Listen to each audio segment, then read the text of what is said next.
ओडिशार गंजाम जिल्लार एक छोट गाँ नाम थिला कुसुमपुर। गाँटी छोट किंतु गाँर लोकंक दुख बड़।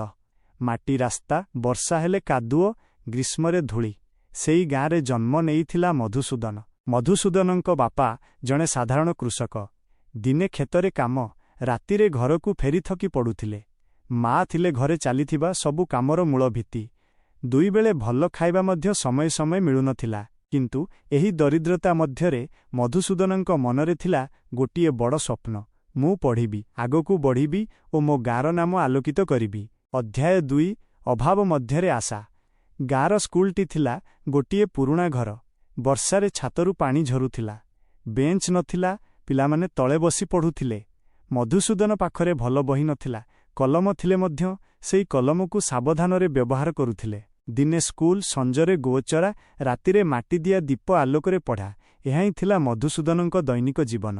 गाँर अनेक लोक कहुथिले, एते पढ़ी कौन हेबो, शेषरे तो खेती करिबाकू हेबो। किंतु मधुसूदन एहाकू शुणी मन भांगु नथिले।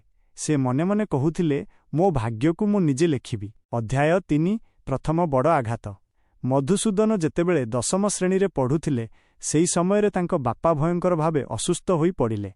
घरे आय नथिला, चिकित्सा पई टंका नथिला। बापांको शेष कथा थिला, बापा पढ़ा छाड़ुनी, तू आगकू बढ़िबू। सेई दिन परे मधुसूदनंक उपरे समस्त दायित्व आसी पड़िला। माँ, छोट भौणी समस्तंक देखाशुणा। अनेक राति से कांदिथिले, किंतु सकाळ हेले आखिरु लुह पुछि आउ थरे लढ़ेईकू प्रस्तुत होई जाउथिले। अध्याय 4 संघर्षर आरंभ। पढ़ा सहित सेई दिने मजूरी करुथिले, रातिरे पढ़ुथिले। अनेक समय भोकरे घुमेई जाउथिले, किंतु मनरे एक मु हारिबी नाही। 10ମ परीक्षारे से गाँरे प्रथम हेले। एहापरे गाँर लोकंक दृष्टिकोण बदलिला।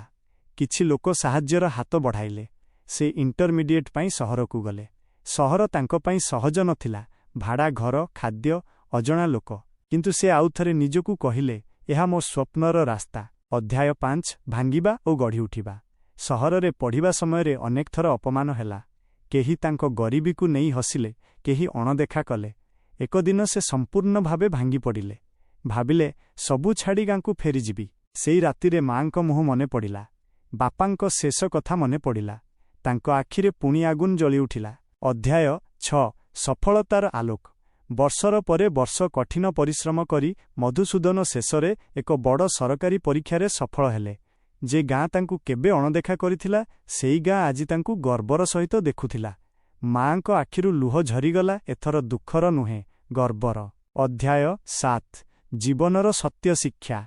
मधुसूदन केबे निज गाँकू भूलिले नाही। से गाँर पिलामानंक पई स्कूल, बही, आशा आनिले। से सबुबेले कहुथिले, परिस्थिति केबे आमकू हराए नाही, आमे जेतेबेले हार मानु सेतेबेले हारू। शेष कथा मेसेज। जदि आपणक जीवनरे अभाव अछि, ताहा दुर्बलता नुहे। जदि आपण आजि हारिथिबा परि लागुछि,